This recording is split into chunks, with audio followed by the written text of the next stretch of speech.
നമ്മൾ എന്നൊരു കേക്കിൻ്റെ വീഡിയോ ആയിട്ടാണ്, കേക്കിൻ്റെ ട്രാൻസ്പോർട്ടേഷൻ വീഡിയോ ആണ്. അപ്പോൾ നമ്മളെ ചാനലിൽ നമ്മൾ ആദ്യമായിട്ടാണ് ഈ ഒരു വീഡിയോ ചെയ്യുന്നത്.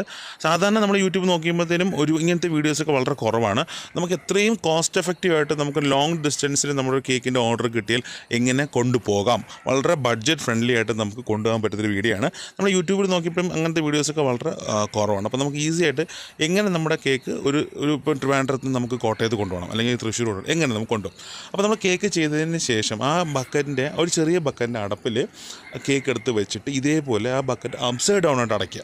എന്നിട്ട് ഈ ബക്കറ്റിനെ നമുക്ക് വേറൊരു ബക്കറ്റിനകത്ത് ഇറക്കി ചുറ്റും ഐസ് പാക്കിങ് വെച്ചിട്ടാണ് നമ്മൾ കൊണ്ടുപോകുന്നത്. അപ്പോൾ നമ്മൾ കൊണ്ടുപോകുന്നത് ഇപ്പോൾ കാണുമ്പോൾ പറയാം, നമ്മൾ ട്രെയിനിലാണ് കൊണ്ടുപോകുന്നത്. അപ്പോൾ എനിക്കിപ്പോൾ കൊണ്ടുപോകേണ്ടത് ട്രിവാൻഡ്രത്ത് നിന്ന് കോട്ടയത്ത് കൊണ്ടുപോകും. അപ്പോൾ ഞാൻ കാർ പിടിച്ച് കൊണ്ടുപോകുകയെന്ന് വെച്ചാൽ എനിക്കുണ്ടാകുന്ന ചിലവ് നിങ്ങൾ ഊഹിച്ചു. പെട്രോൾ മാത്രം, അല്ലെങ്കിൽ റെൻറ്റിനായാലും അല്ലെങ്കിൽ എൻ്റെ സ്വന്തം കാറായാലും നമ്മൾ പെട്രോൾ എന്തുമാത്രം ചിലവ് വരും. അപ്പം നമുക്ക് ഒരു 200 രൂപയ്ക്ക് ട്രെയിൻ ടിക്കറ്റ് എടുത്ത് ഈസി ആയിട്ട് കൊണ്ടുപോകും. ഞാൻ അതുകൊണ്ടാണ് ഈ ട്രെയിൻ വീഡിയോ തന്നെ കാണിച്ചു പോകുന്നത് എങ്ങനെയാണ് നമ്മൾ കൊണ്ടുപോയത്. ഈ നമ്മൾ നേരത്തെ കണ്ട നീല ബക്കറ്റിന് ഇതേ ഈ റെഡ് കളർ ബക്കറ്റിനകത്ത് ചുമന്ന ബക്കറ്റിനകത്ത് നമ്മൾ ഇറക്കിയിട്ട് ചുറ്റും ഐസ് പാക്കിങ് വെച്ചിട്ടാണ് നമ്മൾ കൊണ്ടുപോകുന്നത്.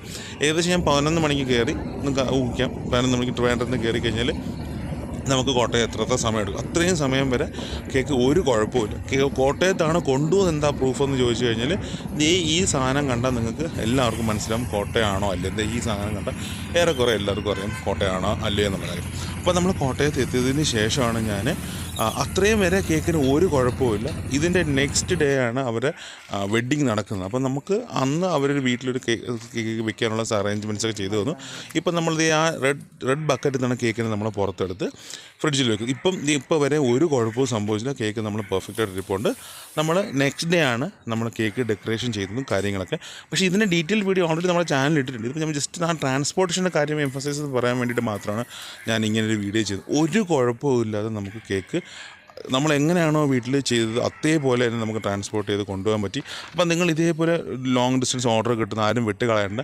2 ബക്കറ്റിനകത്ത് നമുക്ക് സംഗതി ഒപ്പിക്കുക എന്നുള്ളതാണ്. കുറച്ച് ഐസ് പാക്കിങ്ങിന് നിങ്ങൾ പോകേണ്ട. നമ്മൾ കറി കവർ വാങ്ങിച്ച് വെള്ളം നിറച്ച് ഒരു കിഴി കെട്ടിയിട്ട് നമ്മൾ ഫ്രീസറിനകത്ത് ഇട്ട് കഴിഞ്ഞാൽ ഐസ് പാക്കിങ്ങുമായി. നിങ്ങൾ ഐസ് പാക്കിങ് മേടിക്കാൻ വേണ്ടി എങ്ങും പോകണ്ട. നമ്മൾ സാധാരണ കറി കിട്ടുന്ന ചമ്മന്തിയൊക്കെ ഹോട്ടലിൽ നിന്ന് കിട്ടുന്ന കവറില്ല, ആ കവർ മേടിക്കുക, അതിനകത്ത് വെള്ളം നിറയ്ക്കുക, ഒരു കിഴി കിട്ട് ഫ്രിഡ്ജിന് ഇടുക. ഐസ് ഐസായി കിട്ടി. ആ ബക്കറ്റിന് ചുറ്റും വയ്ക്കുക, എടുത്തുകൊണ്ട് പോവുക, അത്രയേ ഉള്ളൂ. അപ്പോൾ നിങ്ങൾ എന്തെങ്കിലും ഡൗട്ട് ഉണ്ടെങ്കിൽ എൻ്റെ നമ്പർ ഞാൻ ഡിസ്ക്രിപ്ഷൻ ബോക്സിൽ കൊടുത്തിട്ടുണ്ട്. വിളിച്ച് കോൺടാക്ട് ചെയ്ത് കഴിഞ്ഞാൽ ഇതേപോലെ നിങ്ങൾക്ക് കേക്കിൻ്റെ ഓർഡേഴ്സ് ലോങ് ഡിസ്റ്റൻസിൽ കൊണ്ടുപോകാൻ പറ്റുന്നതാണ്.